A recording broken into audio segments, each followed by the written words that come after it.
सफर मेरा है तू ही मेरी मंजिल। এই কোথায় আছে রে ও? কেনে চিঠির উত্তর দিবি নাকি? হ্যাঁ দেবো। এই চল তো, ওরা ঝুলছে। এই ওঠ, তোর সাহস কি করে হয় আমাকে চিঠি দিয়া? কিসের চিঠি? ওরে বাবারে, জানে ভাজা মাছটা উল্টি খেতে জানে না। এই এটা কি? এটা তো আমারই, তুই কোথায় পালি? এই সালমা, তোর কোনো দোষ নাই, আমার কথাটা তো শোন। তুই চুপ কর। সালমা, আমার কথাটা তো শোন। খবরদার, তোর এই নোংরা মুখে আমার নাম উচ্চারণ করবি নি। তোকে আমার বন্ধু বাড়িতেও ঘৃণা লাগছে। সরি রে, তোকে আজ এত অপমান সহ্য করতে হলো। আমি তোর ব্যাগ থেকে চিঠিটা লিখে সালমাকে দিয়েছিলাম। ভেবেছিলাম সালমা তোকে অনেক ভালোবাসে, কিন্তু না, তুই পারলে আমাকে ক্ষমা করে দিস।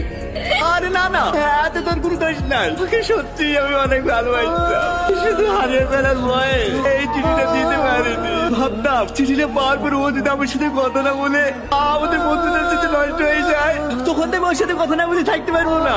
সেই ভয়ে চিঠিটা দিইনি, আর আজ সেটাই হলো। এখন হাজার বার চেষ্টা করলেও ওর সঙ্গে আর কথা বলতে পারবো না।